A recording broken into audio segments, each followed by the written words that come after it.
Hello, Dinara. James, hi. Welcome back, everybody. So now we have another of the IELTS Academic reading. And this one is going to be, I think, on language, which I think should make it very, very interesting. You know, so I think this one should be quite interesting, exactly. But I did hear, actually, that before 70,000 years ago, humans, our species didn't have language. So I do wonder how it developed, basically, so how it first developed. Because, so our species have been around for 200,000 years, roughly. But they were able to notice with a particular explosion in the sophistication of the artwork that was being produced in caves and, you know, as in caves and on cliffs and things like that, that about 70,000 years ago, there's an explosion in creativity. And so that's when they think the language kicked off. So it is an interesting idea. How did we start talking? Very interesting. Yeah, it is very interesting. I found in the past a book about that topic, but I didn't start even reading it because I didn't have time. Yeah. Interesting, obviously. Yeah, absolutely. I think it also coincided to a degree with the change in the vocal cords. So that helped, you know, as in produce more sounds or a wider range of sounds. But of course, not every language out there is a spoken language with words. So there are sign languages, of course, and then there are whistling. I think there are some languages that are based on whistling. So specific sort of languages. And there's even, obviously, for people who are deaf and blind, there are even touch-based languages. So where, you know, they use a variety of sort of finger taps and motions on the wrist to communicate. So yeah, it is fascinating. But this, I believe in the past, according to theory of evolution, when we all lived in Africa, we had one common language. Yeah, I think that's likely. So I mean, what I've heard out of what that ancestral language would have been like, as in some of the most archaic languages that still exist on Earth are from a particular family called the Khoisan languages. The Khoisan languages, which are spoken in pockets of southern Africa, you know, so they're supposed to be some of the old, they're the likeliest contender for the oldest language out there. So yeah, I think it's very, very interesting. This one is, of course, a variety of, you know, it's a summary completion. So you've got the main text, and then you've got to complete the summary, and there's multiple choice for the summaries after for the summary questions after that. So this is quite interesting, though. So let's get started. So, it's going to be on this marvelous invention. So as with everything, just have a look at the answers and then refer back to the text. Okay. But make sure that you read the text. It's a shorter text, so it should be a little bit easier. I'll start. This marvelous invention. Of all mankind's manifold creations, language must take pride of place.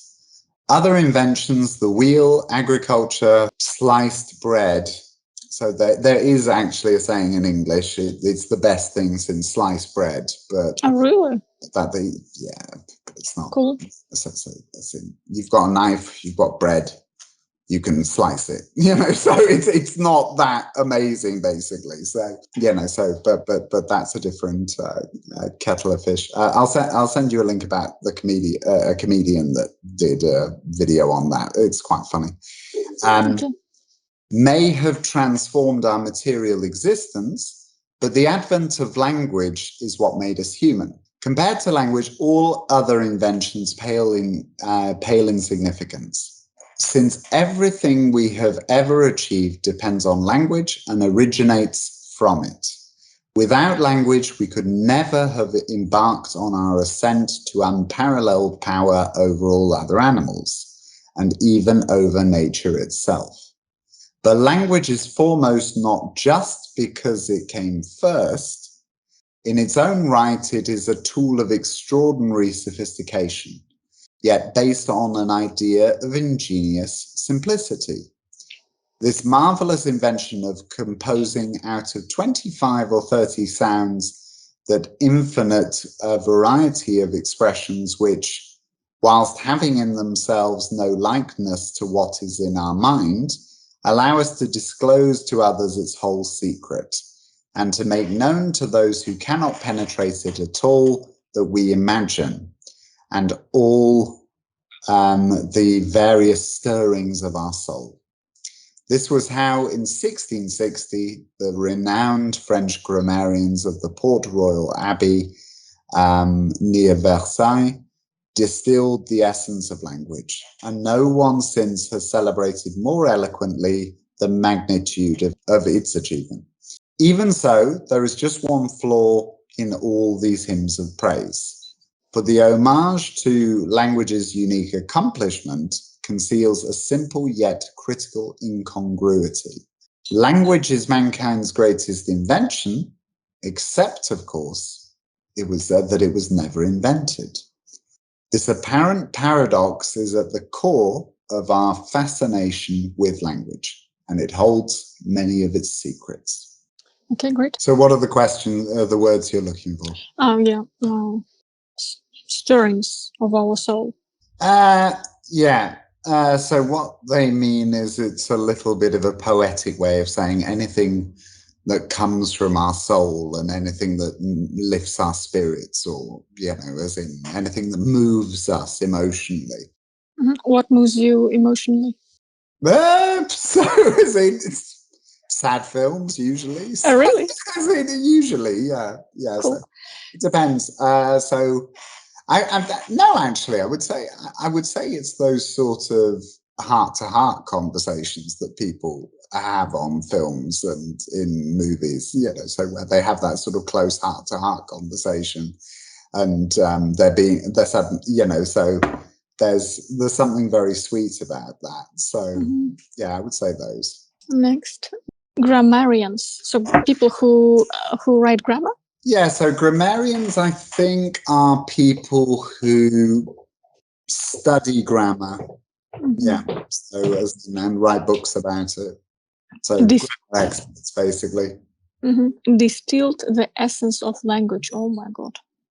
I know these words, but together I don't understand what they mean. Distilled the essence, so they can they manage to condense it into, as in a short description. So if you distill the essence of something, it's a fancy way of saying, you summed it up in a nutshell, in a very brief set of words. I see. More eloquently? Yeah, eloquent is someone who's eloquent is polished with their words, so that they can, they say things well. So well that other people do not understand them, There are these type of people. That might move into verbose. So because verbose is being overly wordy. So all passengers should alight from the blah, blah, blah, blah, blah, blah, blah, blah, blah, blah, blah. So instead of passengers need to get off. Stop instead of alight, so that's it. It's okay, for example, when it's in public places, but when you have conversation like we do now, and I think it's strange. I think it's quite a common mistake you get actually with language learners actually, is that sometimes they can sound very formal in a foreign language. So I remember one friend of mine from years ago, I remember he said, "There is not enough space to accommodate all these dishes."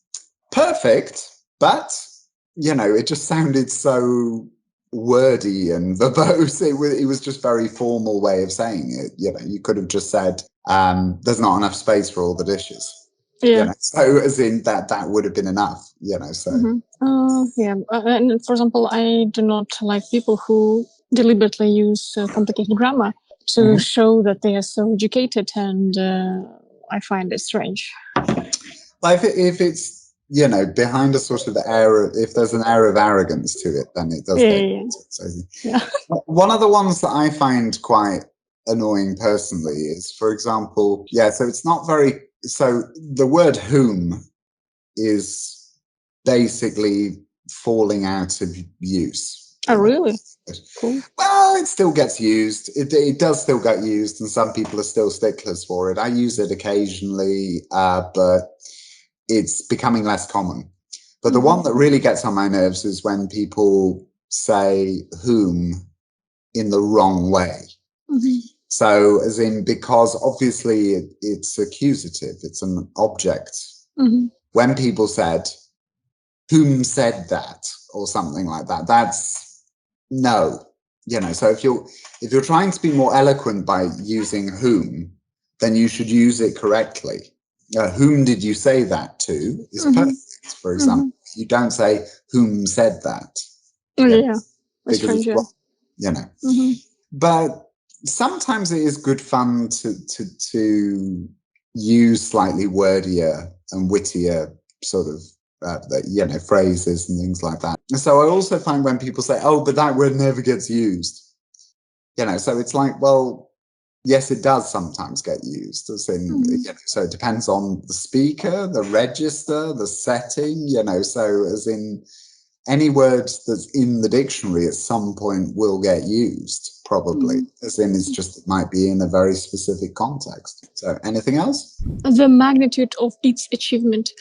To be honest, this text, I suppose they wanted to use very uncommon words to show that language can be so annoying.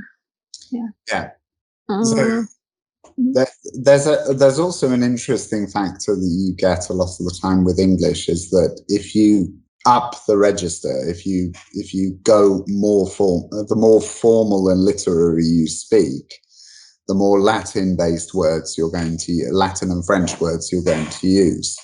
So, because whereas if you speak bluntly, it's much more Germanic. So, so if I say every word I say in this sentence comes from Old English, so almost every word. I think sentence maybe not, but the rest of them.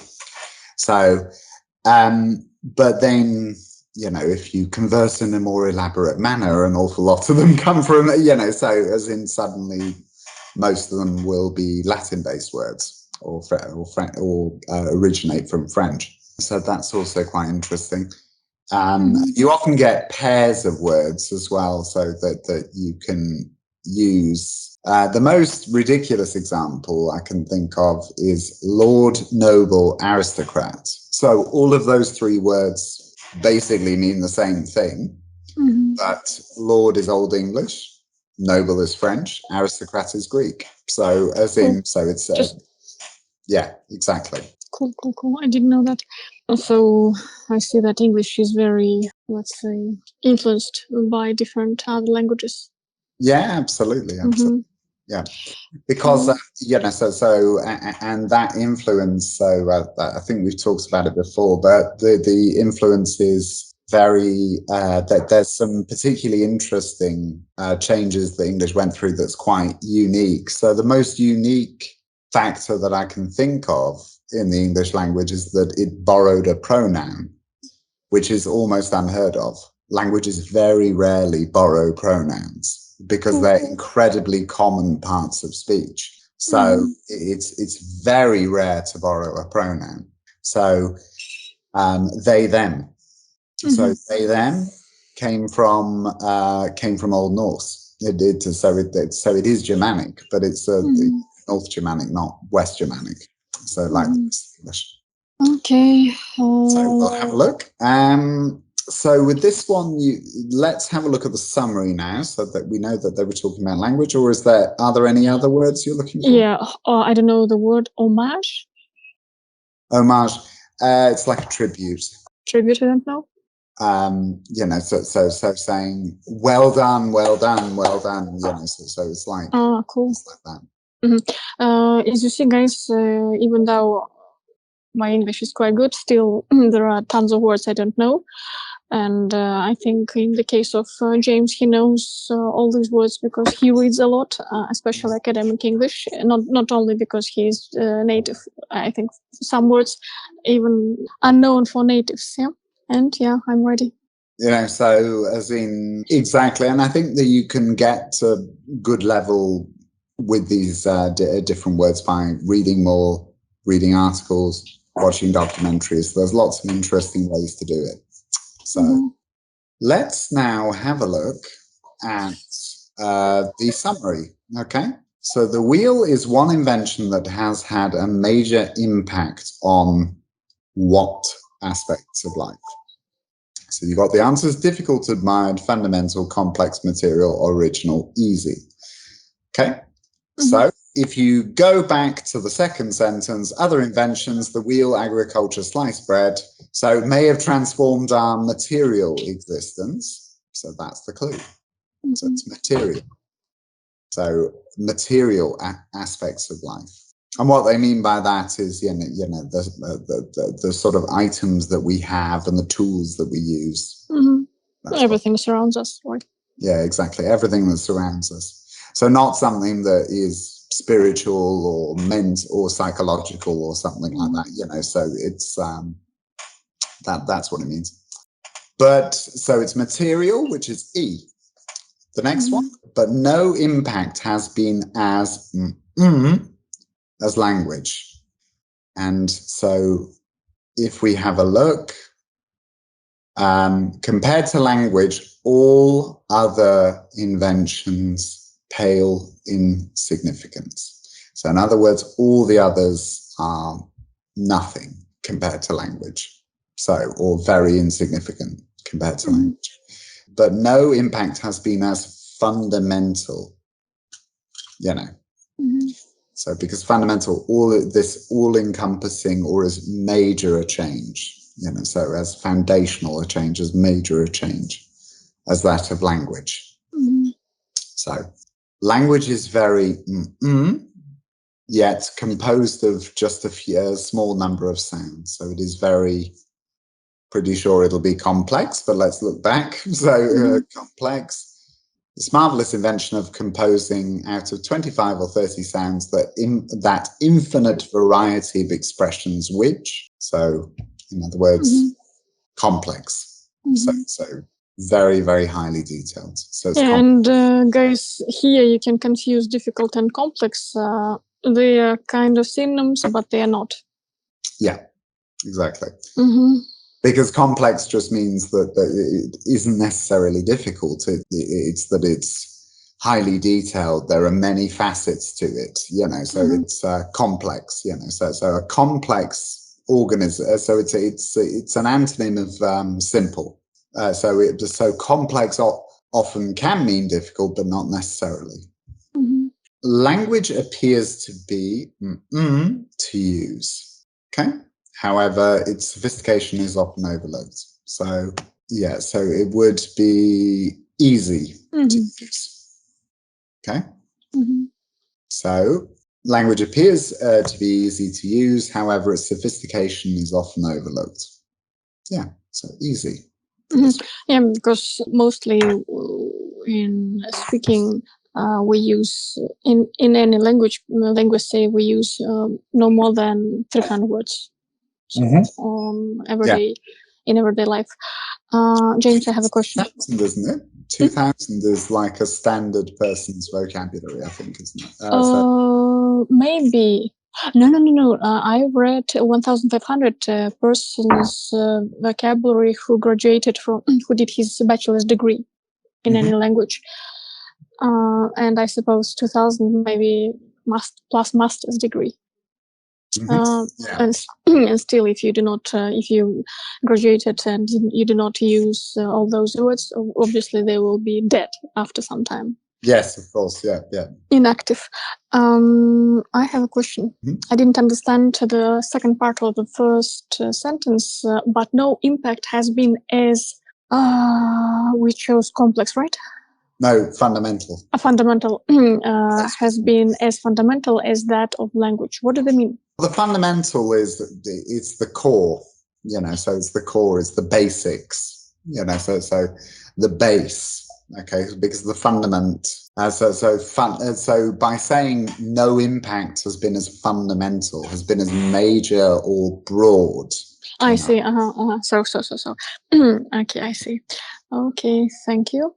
And guys, if you want to, if you are not, let's say, sure that you will manage to prepare for this exam yourself, please write down us on WhatsApp, and we will be happy to help you to prepare for IELTS exam.